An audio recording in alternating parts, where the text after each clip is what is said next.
Ladies and gentlemen, welcome to episode 37 of That Range Life, a show sometimes about golf with your hosts, Chris McEwen at Chris McEwen and Bill Bush at Range Heroes. That's right, everyone. I'm driving the bus today. It's my turn to be the showrunner. The what would you call him? What's usually your role, Bill? I don't know what you would call yourself. You're like the driver of the bus. Someone has to be in charge when we do it and just make it happen. That's my role. Right. All right. So let's start off as usual.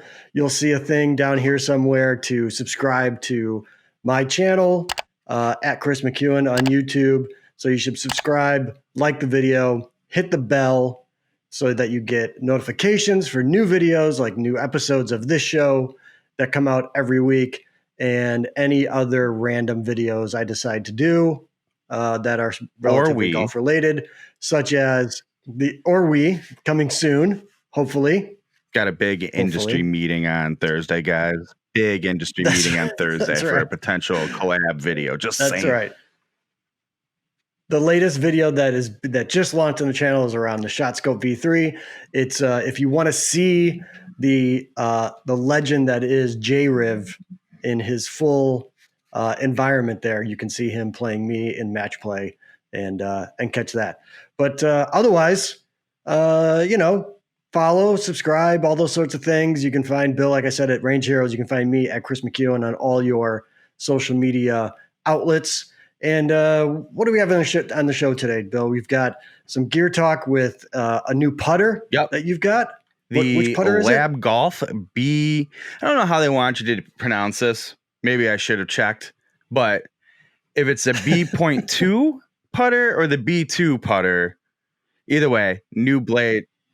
Oh yeah, because there is that odd period. They've done it with all their putter names have a goofy name, and I have a lot of I have a lot of things about this brand that I'm very supportive of, and I get a kick out of. But I tell you what, the goofy naming conventions are a little bit of a hassle in the SEO world. I'll just leave it at that. But we'll just call it the B2 putter, and then if I do it wrong, I'll take the whipping. And you know what? Maybe we'll do it again. If they're like, hey, you said it wrong, like, I'll tell you what, we'll talk about it in the next show as well. Right. So that's gear talk. And then you and I both played some golf this weekend. Your round was on a bit of a better golf course, most likely than mine. So we can talk about that, and then whatever else comes up. I know you and Jribs, the aforementioned Jribs, spent some time together in Uncle Bill's garage, outside of Uncle Bill's garage, due to the increase outside of Uncle Bill's garage. I am more coronavirus sensitive than he is, we'll get into that too. But Jribs was metaphorically or figuratively at Uncle Bill's garage this weekend. He was. Right. So that's the show. So what do you say we get into? One point I want to make, and I told you about this. I texted you after I watched the video of your match with Jribs, and I said, well, Jribs swing's looking a little loose. And you're like, but he's sure hitting the ball well. And I gave you the reference to Serenity Now, Insanity Later. And I'm like, you haven't been there. That's right. It'll come and get him. And I say, I don't know what you said. I'm like, I won't say anything to Josh about it. Well, Josh, as you mentioned, did come to my house. And I was talking to him. I was like, Josh, and I don't know what he said, but I go, I tell you, man, that swing's looking a little loose lately. Came out of my mouth. He's like, what? And I go, it's looking a little loose. He's like, why didn't you say anything? Because, man, if you're feeling good, you don't need to worry about that. He's like, but I'm not feeling good. Yeah, we can talk about that. We can talk about that when we get into our rounds, because I think Jribs and I are going through something but similar. You've been with me on this journey of disaster. Jribs, I'm like, that's what I was saying. Yeah, that's for sure. I'm looking at that swing and I see it coming. It's coming. Anyway, all right, let's get into gear talk. Are you ready? Gear talk.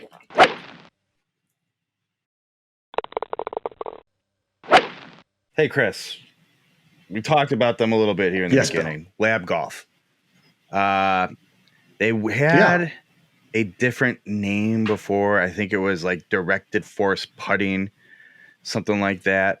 I remember that. The Yep. concept, L.A.B is actually L.A.B. That is short for lie angle balance. Could spend a whole show on just discussing the science behind that, and I'm probably not going to do it justice, but in theory, their putters reduce torque out of your putting stroke, and I feel like we've been talking about torque a lot lately on this show. A lot, technical golf guys. But in theory, what torque does here, I don't want to give away the punch, so I'll just get to that real quick first. They were known for this putter, this goofy thing. Look at that thing. And like they lean into it, like it's the weirdest looking thing you're ever gonna see in golf. Right? It is crazy. But I'm gonna tell you something, man. It is so well balanced. It's tough to get used to looking down at this thing. I mean, it is huge. Big Darth Vader branding iron looking thing. It's nuts. But in theory, like it's supposed to just swing super clean. And they have these little, I want to say it's called the revealer. They put it in this mechanism and they hold it on the sides and just go back and forth. And most putters are like this in the thing as it goes back and forth, right? These things, they just swing it back at that revealer back and forth, and it just goes like this. And I mean, even it's not twisting on me now. Another putter of mine, you'd see like going like this while I'm doing that. So here's the thing. Right. Hey, you like the idea of that? And it's super forgiving. You could line the ball up dead in the middle here, take a swing, and then end up hitting it out here. And it's shocking how much that doesn't screw you over. It's fantastic. That's crazy. Like I said, taking a look at, standing over it, it's tough to look at. Let's be honest, right? Reviewed this like a year ago. It's what you would call non-traditional. And they won't tell you otherwise. Like they lean into it. By the way, this design of this putter and this other one, I don't know if you can see it right there on the toe. Designed by Bill Press 4. I don't know if it's Pressy, whatever. But I'm not trying to brag. Me and him are Facebook friends. He's in my Persimmon Facebook group. So that's I don't know how much our interaction has nothing to do with this company. It's just about vintage golf gear, being huge nerds, right? But anyway. Here's the thing, Chris. Not everybody can putt with that putter because they just can't get over how it looks and what have you. Okay, fine. They want something blade-like. Insert the B.2. Now, it's a there's other clubs out there, other putters that look like this thing, right? There are. Yeah. I won't name names, but if you're a golf guy, you know. Center shafted. You can get 3 different face options, like from a just nothing blank face. You can get, trying to think of what the other one is. It's like little lines. And then you can get these, might not be able to see it with pictures, but it is their logo, a bunch of their little logos engraved into the thing or milled in the thing, one of the two. Wow. It looks awesome. Little non-traditional in the sense of, like I said, there's other designs of it, but I mean, it is a straight down into the putter, center shafted brick looking thing, but comes in brass, stainless steel. They look, I mean, the fit and finish on them is tight, super precise, very good looking. And same thing, it has that whole no torque business, swings just smoothly back and forth. Oh, by the way, all built, everything in America, if that's something you're into. And the selling the big thing with this putter, though, it's someone who wants something a little smaller, more compact, closer to traditional blade looking. But it's not, you're not going to get that same forgiveness. Like this thing, you still need to be a decent putter and be able to get the club to the center or get the ball to the center of the face every time. With that other one, it's like, you can be terrible and still hit a good putt. Hit all over it. So this one, you have to be a little bit of a better putter. But it's great. It's a great little blade. If you can get used to looking over the shape and straight into the center of the head. But let's get into the whole, well, the lie angle balancing has a lot to do with the no torque, and covered all that. But here's one of the interesting things these guys offer, right? In this day and age, everyone's about club fitting. You need to go test it, etc. But you can't go find this putter everywhere. So how are you going to do that? I mean, we've talked about that too with like Sub 70 and all these straight to consumer brands. You can't just go get fit like everywhere. A virtual fitting. Yeah. So these guys have developed a process, and I'm going to get it wrong unless I read it to you, and I'm not going to do that, where you can take a video like head on, you put on your golf shoes, and you line it up with like a door frame or something, and just take some putting strokes. Yeah. Tell them your length. They look at the video. They can dial in your lie. They can make suggestions on length changes, but they can fit you via this video. And I'm like, okay, I might do the exact, like something totally different next time I get over a putt, right? I have two of these putters now. It is fascinating how like perfect these have seemed to fit for me. Just dead on. And then they have these grips. So I can give you an angle here. These press grips, as seen down here.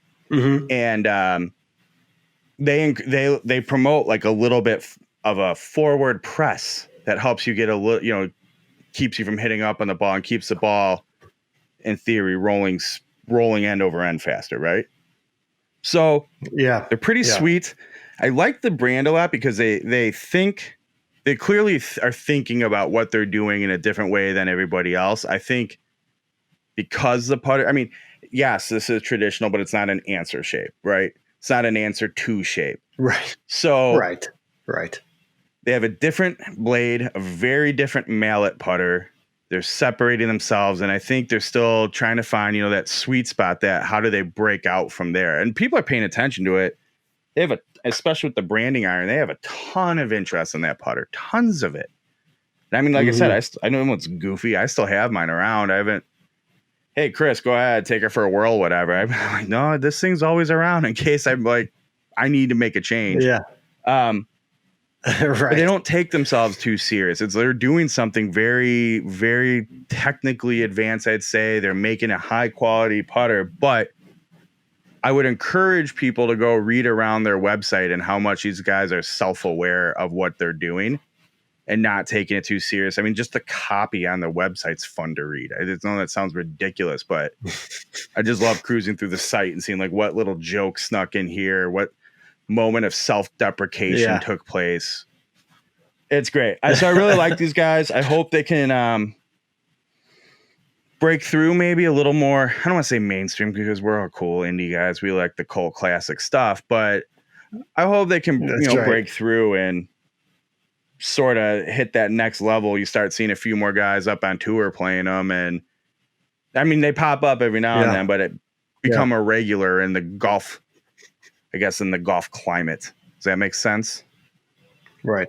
Yeah, it's kind of interesting because I feel like their technology and their style of putter and what consumers expect something to look like it's slowly starting to come together. I think you just hit it there. It's the golf. One of the biggest curses in golf is that's what everybody's problem. It's like, I expect it to look a certain way and this is different. And maybe that is the case. Who cares?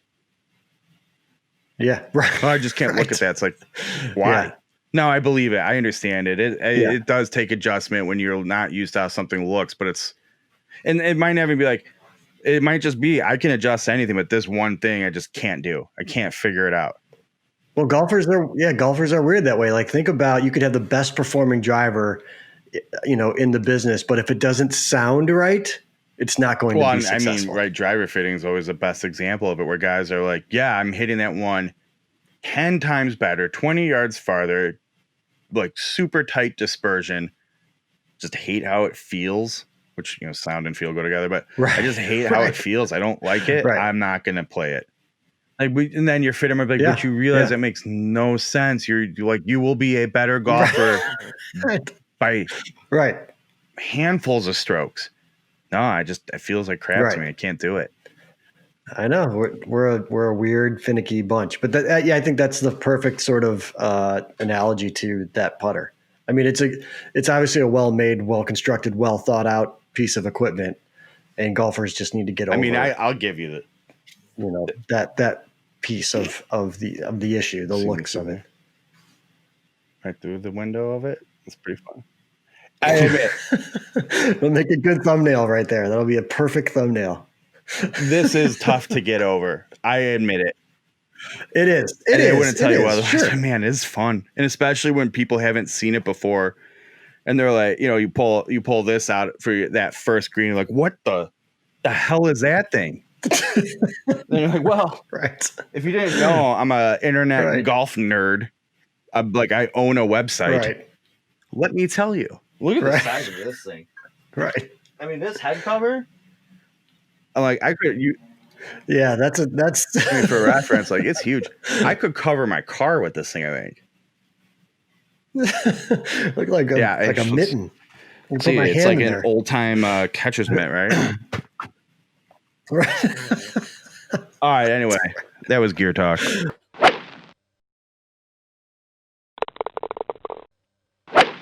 Okay, so that was Gear Talk, and now we transition to Bill and I's favorite part of the show. I didn't think this would be this funny to me, but because we've been doing this so long, the way we've been doing it, you have talents that I don't, for sure.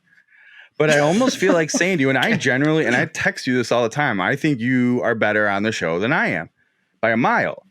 And it's largely, I think, just because your personality is probably more endearing. But watching you being like, hang on, I am running the structure of the show today is awesome. I'm sure it's a shock to the system, to you and the viewers. And it's like, obviously, you have your own podcast, which you're very good on. We had our old podcast, which again, I felt like we could interchange who was doing what, no problem. But this is largely where I was like, hey, why don't you do it today? Just sort of open it today. Because I realized like I just have been doing all of them. And for no other reason than just because. It's not like we formally plan on it. It's just because. Right. I'm like, nice. Right. No, you told me like 3 minutes before we started. It's like, hang on. So that A, B, C, D. I love it. You're doing fine. And it's only because I know you and I know the show that I'm like, this is hilarious. Right. Anyways, before I was interrupted by my co-host giving my next, transition to your next segment, or whatever you want to call it. Transition. There you go. It's the next segment. So we've done Gear Talk. Let's talk about our weekend. So I'll start because you played a better golf course, a much more significant golf course than I played. And I really don't have much to talk about because, as we've discussed previously, I'm a disaster off the tee right now. We had a major conflict occur before golf weekend even came upon us. Like when I got coronavirus for a day from my wife. Oh, is that right? I don't remember what day it was, but it was like early in the week. And I went on, and I think I texted you, but I went on this big rant about after being at the golf course one night and just seeing how people aren't paying attention to it. Right. And I continued on that. And I'm like, we're all going to get it. We're all getting this thing, blah, blah, blah. So it's like maybe Tuesday morning, she comes in my office through this door here, and I maybe put her hand right here on my back, and then all of a sudden she's like, do you feel okay? You're a little warm. And I'm like, what? I'm like, why are you? I got coronavirus. She's like, no, you're not that warm. I'm like, I felt fine. Like I would go so far as to say I felt pretty good. Like I was like, hey, I'm feeling good. I'm feeling healthy, and that's, I did you feel 20 years younger? Or is that, no, that's after you again. I see what you're doing here. Sorry. Anyways. But I'm like, I felt fine. And as soon as she said, you feel warm, I'm like, oh God, I'm so achy. Oh, my head's spinning and I didn't drink last night. Oh, that's I got really it. Funny. So all day, I'm like, I think I'm worried I have it. I'm worried. I'm like, I think we should consider quarantining. I'm concerned. She's like, did you take your temperature? I go, no, of course not. And she's like, she comes up and she's like, you're not warm anymore. She's like, it's probably because you're sitting right under a ceiling light there and it's beaming down on you with no circulation in that stupid closet office. Like, no, I got it. But why was it your wife's fault? Just because she pointed out that you made me warm? And she said she it, gave and it like, to you? you infected me without even having it. You're not even like asymptomatic. It's nowhere near you to infect me with, but you did it. And she's just like, you're ridiculous. And it was like literally the next morning I woke up and I go, okay, I've decided I don't have it anymore. I'm good. And then like I took a temperature at some point, I'll just say it that way, and I had a 96.8. I go, well, that's certainly not a mild fever. That is the wrong direction. So I think we're good. Right. Right. Yeah, I tend to. So the Fitbit. It's really funny that you said that. Because I feel like the only time I really go out into the wild, per se, is when I play golf, and so naturally, like every Monday, I have it. Like and I check does the Fitbit updated to show like the oxygen levels while you sleep, which is kind of a precursor along with your heart rate and all that kind of stuff. So every morning from like 8 a.m. until like noon, I'm constantly monitoring those metrics. Like, I don't know. I think my heart rate's a little bit up. I don't think I have enough oxygen in my blood right now. I don't know, man. You're a huge golf guy. Like, it's your life. How do you not have a Whoop? That's right. That's the only way you can say you're right. A Whoop. You're right. You don't pronounce the H? No, that's too. I feel like that's too on the nose. So a Whoop. Yeah, no, I don't have a Whoop. I have my free Fitbit that my company provides to me because they want to make sure no one has coronavirus, and that's how they're monitoring you. Yeah, right? I guess. Speaking of, I'll just put it without naming names. It was Friday night, and no, maybe it's Thursday night, and I get a text from my boss. He's like, have you seen your email in the last 5 minutes? I go, well, I ran upstairs to start the grill for dinner. No, he's like, stop everything you're doing and go look. It is the funniest thing you'll ever see. So we have this thing, you're supposed to check in every morning, even if you work from home, to say, I have a fever, I don't have a fever. No, like basically if you are a coronavirus risk or not. It's a little sketchy. I don't love it, but whatever. Yeah. So they sent out this note saying, hey, to the North American employees saying, hey, people have said the only reason they're not doing it is they just forget. It'd be nice to have a daily reminder and Outlook. So here you go. Don't really know how and the replies of it, but in some way they created a whole distribution list for all of North America. And to remind you to report your health in the meeting, like the reminder they sent out. And I didn't look at how it was all set up, but it basically enabled a whole North American reply all fest. We got 1,000 emails over a short period of time, and we found out they ended up like basically shutting off our email for 4 hours that night, and just like, okay, in a way it's pretty bad and it's not a good company performance. Like, that's not the funny part. The funny part in it was the content when people were like, please, they're replying all going, please stop sending, take me off this list. And you're like, you're not perpetual. But then you're looking at some of the language, you're like, I don't care if the company's like screwed up out of hand. It's still company email. You can't talk like this. Of course, then you get all the election talk. And I mean, it was just, man, it just really spiraled, huh? So now I set up a rule in my email that because I have a job to do. I can't afford to filter through this many emails and miss stuff. So I set up a bunch of Outlook rules. And the only other problem is if I ever get a message relating to this program and company protocol, I'll never see it now. Like, that went straight to delete. Right. So it's amazing. Watch out, companies. It's a real thing we're dealing with here. Anyway, golf this weekend. Anyways, yes. So I'm still disaster off the box, which is not great. And to just add insult to injury, we were out shooting video. We were doing the Tour Edge EXX 220 fairway wood review, and I had my camera set up. This camera, in fact, on my Gorilla Pod, my little tripod, and I'd set it down so we would go and we were finishing out a hole, and my mic was installed, attached to it and everything, and it fell over.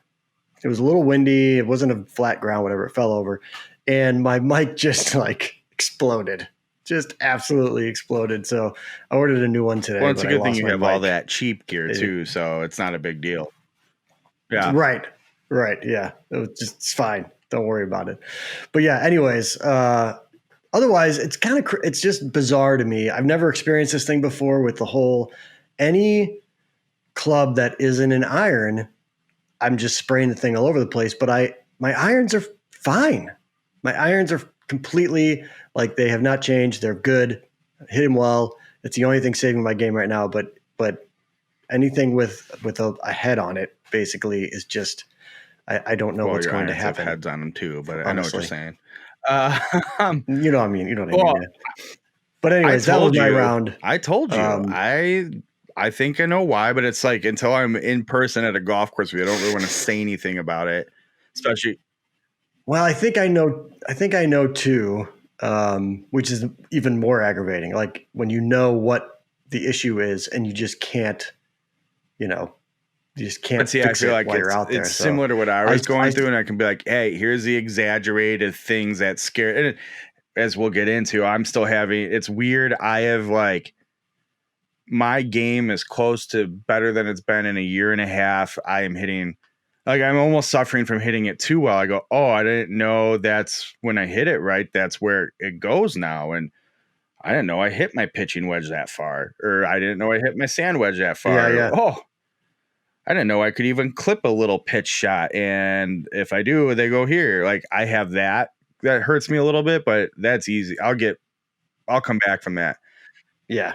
That's a good problem to have, yeah. Fairways. Although I will, one of the funny things that did happen is when I hit a few times, when I hit the 220 fairway, Riv was holding the camera, and we had a couple shots where we had a drone up in the air over me, and because we still kept shooting. I'm gonna mix up how I talk about it, but we were still shooting footage of me hitting the club, and the course we were playing on, there were a lot of holes where it's kind of a forced layup a little bit. It forces you to make some decisions. You can certainly try to overpower some holes, but for the most part, you should be hitting somewhere in the range of 220-ish on a few of them. And just because we needed the shots, I was like, I'll just hit the fairway wood. And I was just murdering the golf ball, like, it was ridiculous, like, to the point where I'm like, well, I'm just going to go for the green, even though it's a 260 carry. I mean, that's what it got to, because I kept hitting the ball in, like, way through fairways with this fairway wood. So that's still I guess I have that. That to hang on to. But right. But anyways, tell us about your round at a very historic and classic. So similar to you, it's like everything except my driver. I'm good. Man, started out first hole, and I just blister a drive with a little soft fade, It's playing downwind, and I can't remember. I parred the hole. It's an opening par 5, but I'm like, all right. Driver was okay on the range, and I'd be like, oh, there's a few of the squirrely ones, but I know why I do them. Okay, I can fix them. But once I get out on the course, man, once I was getting out on the course, it was like, the difference is it wasn't 100% of a problem until I ran out of energy. We'll get into that. But yeah, I was going to say, there was, so there's plenty. It was so bad. It was like, I'm not even concerned about this, because there were enough that went fine. I've seen it before. I've fixed it before. It'll be okay. But it's still that, like, shit. I can't reel it in. It's just not coming back to me. Yeah. And this course is not one you want this to happen on. I'm talking about, of course, the historic 1901 Elgin Country Club in Elgin, Illinois. Now, That's right. A Tom Bendelow design. And I regularly tell people, it is like if you took Medina number 3 before they cut all the trees down and just shrunk it into like Medina 3 Junior. This course reminds you of it. And man, is that have you played it before? Lots of times. It's actually not as big of a brag as you think, and we'll cover that as I talk about it. Tons of big old oak trees, walnut trees, all of them, right? It's all out there. And if you're a spraying driver, oh boy, it's not like you're getting up and over small trees. You're just dying, and you're dying in like forest, you know, or you're going out of bounds into someone's yard or a lake or a river because it's right in the Fox Valley River. So, on this particular day, normally I'd be like, well, that's okay. I want to say from the back tees, it's like roughly 6,500 yards. It's not too bad, but the way it goes this all over the place, it plays longer than that. So there was that. And if you recall, Sunday, it was super windy. So when you're going with the wind, not a big deal. Yeah, it blew my camera over and broke my mic. But man, you're going into the wind on some just monsters of holes.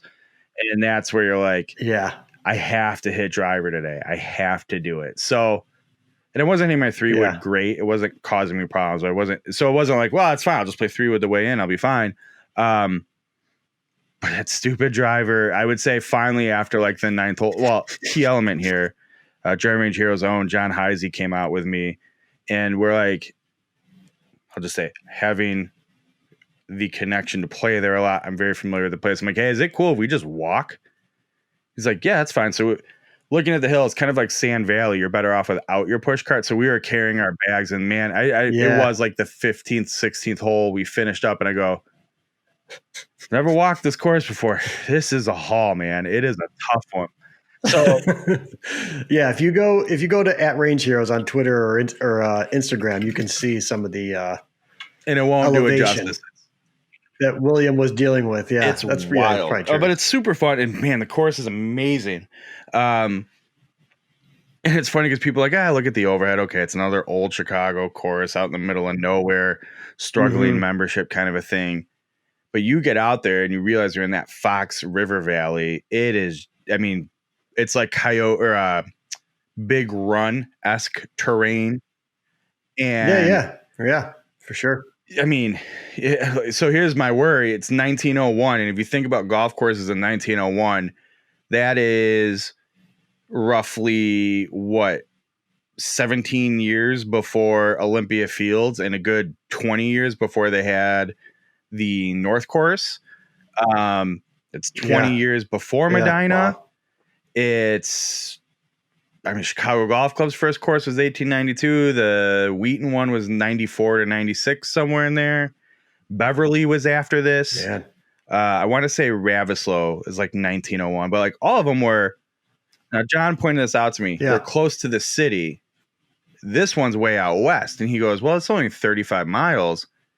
I'm thinking about them. Like, until the Elgin O'Hare Expressway came in, it was like an hour drive. And now it's only like a half hour. Well, that's funny because there's a fun fact about Elgin, Illinois. Elgin is technically a city. And it was a very important city in the late 1800s, early 1900s with the river and what have you. And the Elgin O'Hare Expressway, ready for this? Used to be the Elgin O'Hare train line. So these guys had their business for, I'm sure, lumber and other goods in the river valley, whatever. Of course they had a club out there. And it's, guys that would set up shop for their resources and industry, I'm sure. And it was a quick, it's just as long of a train ride there as it was to Calumet Country Club in Ravislow in the early 1900s. Yeah, so I'm like, maybe it's not as crazy. But early 1901, Tom Bendelow, go look back at historic Chicago golf courses or Chicagoland golf courses. It's one of the first. It's one of the first private clubs. And my concern is for a while now, they've been, quote unquote, giving away memberships there. The deals are unbelievable. And the accommodations are good. It's a good setup. But I, having had some conversations this weekend, am genuinely concerned it's not going to make it. And you look at it and you go, there are no public courses like this in the Chicagoland area that are accessible. So there's just another one that, like, the public could never have. And then even in the private membership, there are some, but not many in that age group. It's just not a ton like it. And you're like, this is too good. It's 120 years old, man. This thing can't just disappear. Yeah. Hopefully it doesn't. They just finished a big green renovation project in the last couple of years. I was going to ask about the greens, if they had shrunk, or if no, there's definitely some shrunk greens, but like they put new irrigation and drainage in them and all that stuff. But the bunkers need some attention. I mean, they're fine, but it's like they get, if you recall, it rained a lot last weekend. If they get wet, our host is like, members will just say you can't play out of these. Like, you can't go deep into them because they're too wet, and you can't like slap into them because it just stays on top and you blade everything. You like can't play out of the bunkers. Yeah. Around the greens, I should say. Fairway bunkers, you're fine. But such a good golf course, so many cool holes. And I'm telling you, and I know another guy who joined there, his daughter is got accepted into the Joffrey School of Ballet. Ooh. So she's in the city full time for that. So the wife is living in the city with her while he's out west for his business he runs. So he's like, I got tons of golf time now. So he joined there for, a song and just living it up at Elgin Country Club. I love it. Nice. I love that place a lot. I hope it doesn't go away, and I hope I could play it with some friends of mine out there for years to come. I would like to go and play it at some point. I'd like to invite myself to tag along. I will make that happen. No problem. I even dropped seeds. I may be able to, I don't know what you're doing on Sunday, but you may want to open up the day. I'm probably going to be in Wisconsin. Oh. Hey, I got to send you a text message.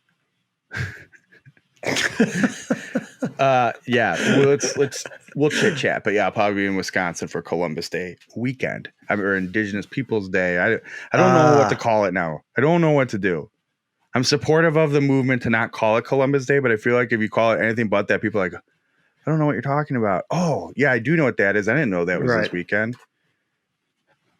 Right. Or somebody be like, you mean Columbus Day? Like the put it this way.